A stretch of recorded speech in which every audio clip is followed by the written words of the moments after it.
नमस्कार फ्रेंड्स, स्वागत है आपका ओमान न्यूज हिंदी में एक बार फिर से।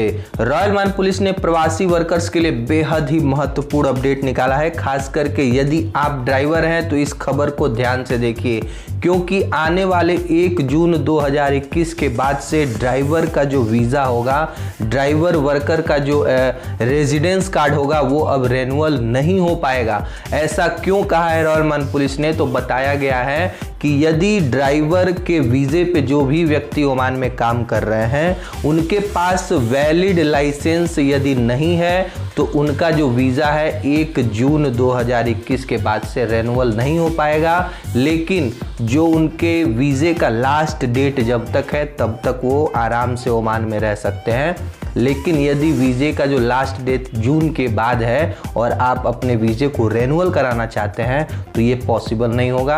अगर आपको रेन्युअल कराना है और आपके पास लाइसेंस नहीं है तो जल्दी से जल्दी अपना लाइसेंस बनवा लीजिए, ताकि जब कंपनी आपके वीज़ा को रेन्युअल करे तो किसी भी प्रकार की कोई परेशानी कंपनी को ना हो और आप अपना और समय ओमान में बिता सकें, अपना जॉब कर सकें।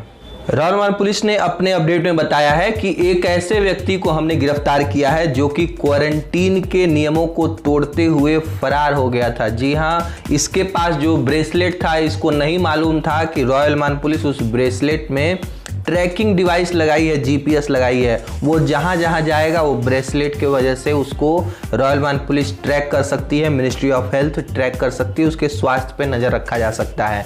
और इस व्यक्ति को ये बात पता नहीं थी, उसने छुप करके अपना क्वारंटीन, अपने घर से, जिस घर में क्वारंटीन हुआ था वहाँ से वो फरार हो गया। लेकिन रॉयल ओमान पुलिस की टीम को जैसे ही पता चला कि जो टारगेट है वो मूव हो रहा है, कहीं जा रहा है, तो उसने तुरंत उस जीपीएस की मदद से उस व्यक्ति को गिरफ्तार कर लिया है और उसके ऊपर जो कड़ी कार्रवाई है की जा रही है। क्वारंटीन रूल एकदम फॉलो करना जरूरी है। ओमान ऑयल कंपनी ने लगातार 25 मिलियन सेफ आवर्स का जश्न मना रही है। इसका मतलब 5 सालों से इस कंपनी में कोई एक्सीडेंट नहीं हुआ है, किसी को चोट नहीं लगा है और 5 सालों से जो एक्सीडेंट रेशियो है पूरी तरह से जीरो है। यहाँ के जो सेफ्टी ऑफिसर हैं, यहाँ के जो वर्कर हैं, अपनी सुरक्षा के प्रति काफ़ी जागरूक हैं, जिम्मेदार हैं और उन्होंने ये संकल्प लिया हुआ है कि यदि हम सही सलामत ओमान में काम करने आए हैं तो अपने परिवार में भी एकदम सही सलामत लौट के जाएंगे। और फ्रेंड्स, हमें भी ये ध्यान रखना चाहिए कि सेफ्टी वो चाहे किसी भी फील्ड में हो, हमें उस सेफ्टी रूल्स का हमेशा फॉलो करना चाहिए, वो ट्रैफिक सेफ्टी हो या वर्क सेफ्टी हो। तुर्की के विदेश मंत्री इस समय 2 दिनों के दौरे पर आए हुए हैं ओमान, और इसके दौरान ओमान के विदेश मंत्री सैयद बद्र हमद अल बसैदी ने उनका स्वागत किया। सलाम एयर ने सलाला और मस्कट के बीच दैनिक उड़ानों के फ्लाइटों के बारे में शेड्यूल जारी किया है कि हम दैनिक उड़ान यानी एवरीडे सलाला और मस्कट के बीच में फ्लाइटें ऑपरेट करने की घोषणा कर रहे हैं। मिनिस्ट्री ऑफ हेल्थ ने अपने बयान में बताया है कि कोविड-19 के जो मामले हैं, जो संक्रमण है, वो बढ़ रहा है और सबसे बड़ी चिंता की बात यह है कि कोविड-19 का जो सेकेंड स्ट्रेन है, दूसरा इसका प्रारूप है, वो ओमान में दस्तक दे चुका है। लगभग 200 लोगों को इस संदेह के घेरे में रखा गया है, उनको समाज से अलग क्वारंटीन किया गया है और इनका जो परिणाम है इसी सप्ताह में आने वाला है और पता चल जाएगा कि क्या कोविड-19 के नए जो संक्रमण इन 200 लोगों में है या नहीं।